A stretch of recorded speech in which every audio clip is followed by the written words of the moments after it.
Right. Hello, everyone.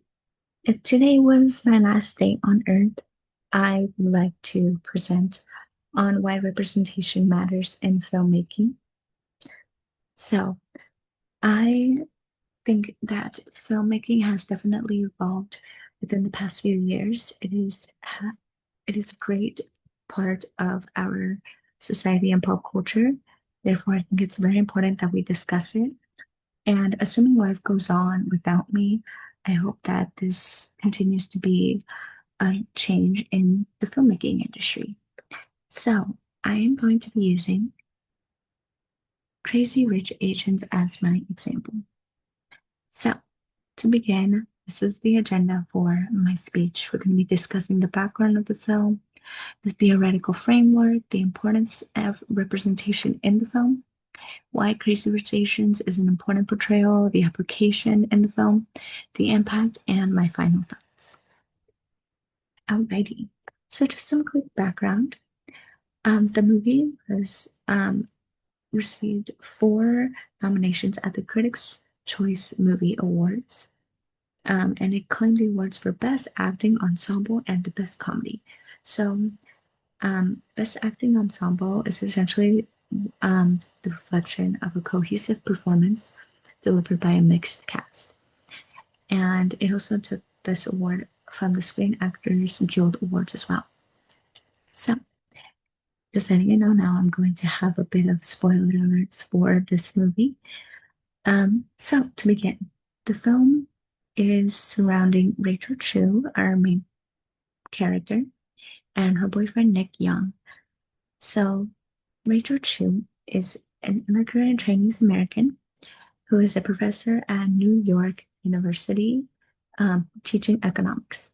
She's been dating Nick Young for about a year, and he invites her to his cousin's wedding in Singapore during her spring break.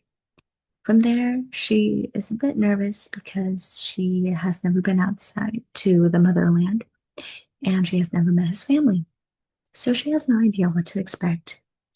And while this is happening, Eleanor Young, Nick Young's mother, is finding out that he's bringing Rachel home, and she's a bit concerned that Rachel would not be enough for Nick Young. So, this plot of the movie is Rachel's experience while in Singapore and combining what she's experiencing from his family and finding um, herself in it as well. Let's go into it. So, for the theoretical framework, we're going to be using anxiety and uncertainty management theory, introduced by Gunty Kuntz in 2005. So, that being said, I think that representation in film matters because it reduces cultural misconceptions. It can help foster empathy for these marginalized groups and overall show authentic visibility for said marginalized groups. And Crazy Rich Asians does this through its narrative choices done throughout the film and a comedic approach. As a rom-com, it does a great job of being engaging and culturally inspiring and educating. So, in terms of the importance of representation in the film, it can challenge stereotypes. So, historically, Asian characters in Hollywood have not been portrayed in the best of light. So, some examples are Yellow Peril, um, in 1993, it stereotyped Asians. Another one is Lotus Blossom. Lotus Blossoms Don't Bleed, Images of Asian Women, 1989. And the last one is Model Minority. And it was showing Asian characters in overachieving but also emotionless figures. So these stereotypes have been shown to show like a villainous stereotype or hypersexualizing Asian women, or just showing them as emotional overworkers that have nothing but just focusing on tunnel vision in terms of just wanting to overachieve, as we've seen in Hollywood films. The next thing is increasing cultural visibility. So this is important in terms of representation because um, through the film, it garnered a lot of praise because it sparked conversation in terms of cultural representation. So, by an article by Sanjay Kapoor, there were a lot of hashtags when the movie first came out, such as hashtag Crazy Rich Asians, hashtag Representation Matters, and a lot of more fun ones like hashtag Team Eleanor, Team Nick, Team Rachel, Team Picklett, who is Rachel's best friend in Singapore. And through this, we are seeing a lot of engagement through the film um, in ways that traditional marketing never could. And lastly, it is affirming identity.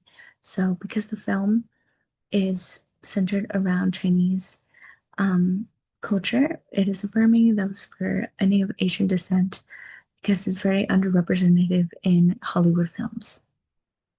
So, Crazy Rich Asians is sort of, I guess, I want to say a monolith of using these characteristics to really enhance what it is to be Asian and how we can use like our own experiences to really or at least empathize with them.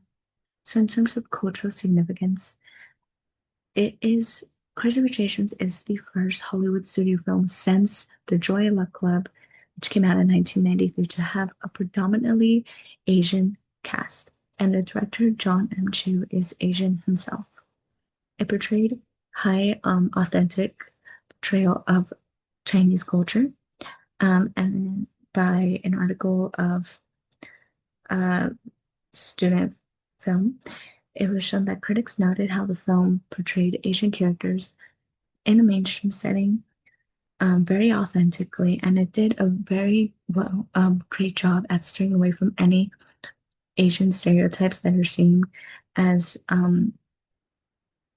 negatively that we have usually seen in Hollywood for many years.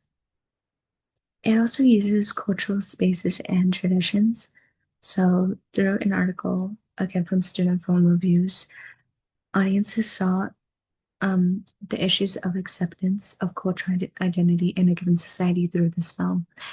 They felt that they could empathize with the film in that way, as the film did show sign of the forms of ethnocentrism to dominate one's culture over the other, in which case they felt that it related to a lot of audiences because coming from either an Asian or immigrant household where one culture is preferred over another, it showed how they saw these issues with themselves in terms of acceptance. So, in terms of applying anxiety and certainty management theory for the film, it represented, we can see it as a representation of uncertainty reduction. So, through this, we see that audiences that watched the film, they were first unfamiliar with Asian customs, and after watching the film, they gained more cultural knowledge, which ultimately led to lowering uncertainty. Again, through Gunding Kunst's theory from 2005, by watching the film, they are able to get a better knowledge of what the culture persists of and why the culture is wrapped around that mindset and traditional thinking. The film also is modeled through Rachel's character. So Rachel is an Asian American immigrant, and through this whole experience in Singapore, she is trying to navigate what Eleanor, Nick's mother, expects of um, her son through her own experiences by being a Singaporean Chinese family. It shows how intercultural identities would manage uncertainty very differently. Gandhi did emphasize that individuals with more cultural knowledge manage anxiety more successfully.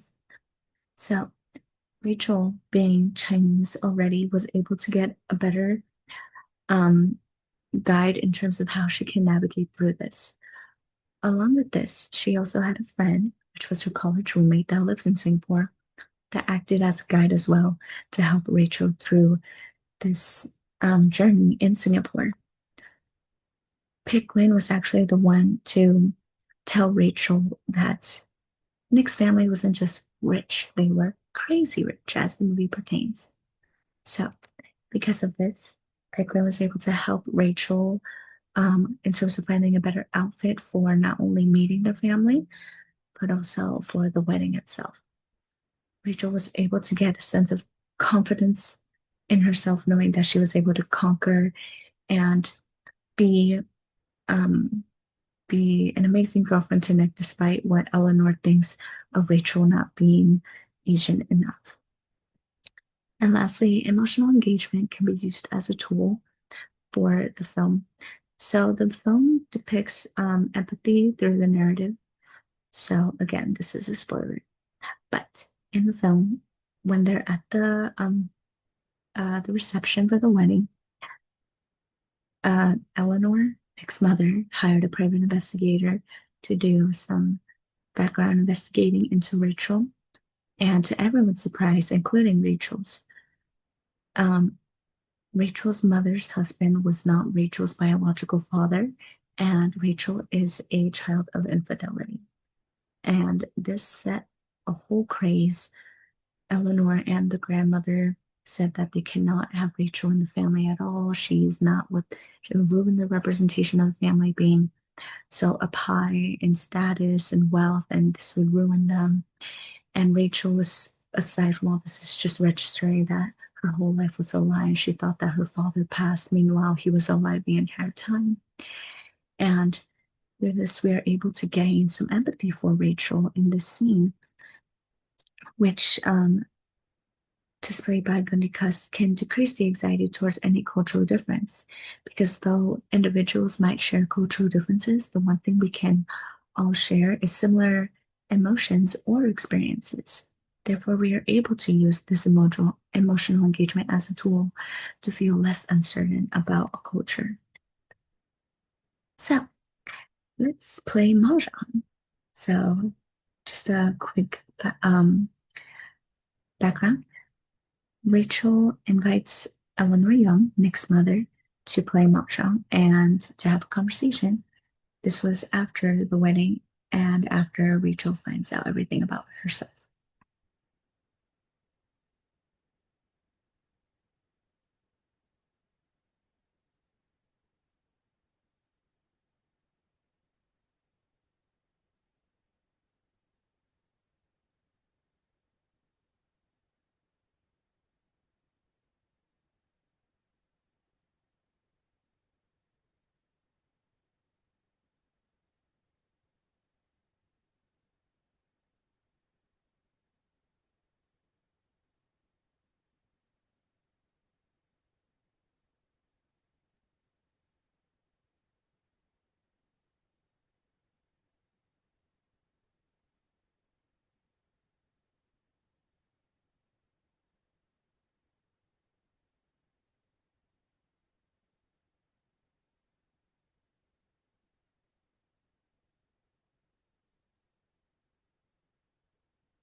So there is a lot to unpack here. We see the game of Mahjong being played. So Mahjong is a um, strategic game. It is serving in the scene as a metaphor for strategy. Through this, we see a lot of things being played, such as generational conflict, cultural duty, and self-sacrifice. So, in an article by Student Film Reviews in 2022, the game of Mahjong gave the audience a feeling of competition within one's culture, as well as giving one's opinion of tradition. So we're seeing in this game that it manipulates the culture of it seems Western culture and Eastern culture. Rachel and Eleanor were strategically placed on opposite ends, Rachel being on the west and Eleanor being on the east. Through this, Eleanor also has the upper hand because she is the dealer, and the scene places in terms of stereotypes. As Eleanor mentioned to Rachel, she had no idea, like, she doesn't know anything about building things that last, which is really straining the conversation of the argument over individualist over collectivist culture and which is better. To which Rachel decides that she no longer wants to play the game because either way she feels like she will lose. And she decides to give up both in the game of Mahjong as well as in her relationship with Nick. So Rachel allows Eleanor to win by laying down the winning tile, symbolizing not just defeat, but also just telling me that she knows that she is enough, but she's not leaving because she's scared, because she knows who she is and she does not want anyone to define her for her. And it wasn't shown in this video, but at the end, she does walk away with the one person who did shape her identity, her own mother. In terms of the connection with anxiety and certainty management theory, when it comes to non-Asian audiences, we see that the scene conveys the cultural value systems that we don't normally see in Western depictions of Asian families. So through this scene, we're seeing how um, why Eleanor feels the way that she feels about Nick and his relationship with Rachel. We don't normally see that in Western cultures. And we're also seeing this through a cultural aspect, such as the game of Mahjong. For Asian and Asian American audiences, it validates their nuanced cultural dynamics that Hollywood also overlooks too. So it does this also playing into what traditions are being followed and why they believe what they believe versus what Asian Americans are taught to believe coming into a different country. And it is placed while also avoiding any stereotypes, especially on Asian women. And lastly, it helps boost the narrative in terms of that Rachel is in fact giving up the winning title, losing its emotional meaning not only to Nick, she's no longer letting someone else control what she feels in her life. She's letting herself control her own life and her own narrative. So the impact of the film was that it received with great enthusiasm. It earned 230 million with a lot of box office success in terms of its great approach to representation, and it earned a high 90s for Rotten Tomatoes. In terms of social impact, Asian representation, um, before Crazy Rich Asians, Asian representation only saw um, Asian representation in through um, 2D lens, I would say. Um, it was Crazy Rich Asians is actually a film adaptation of the book, and it redefined what it is to be Asian um, in terms of breaking all these stereotypes. and it in fact invigorated conversations um, about about cultural identity and representation in mainstream media. By having a predominantly Asian cast, the film challenges the long-standing stereotypes that Hollywood has had. And this can be an inspiration for future storytellers because it would not only show that you can have great success through a different culture and through different casting. So my final thoughts is again, representation matters in filmmaking because it challenges these misconceptions of different cultures, and it can allow for empathy and open conversations for what it means to be a part of this culture or multiple cultures.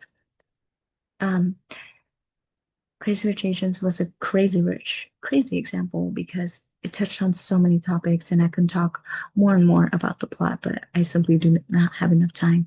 But it really did show what it means to have different um, aspects and views from different Asians, um, Asian characters in the film.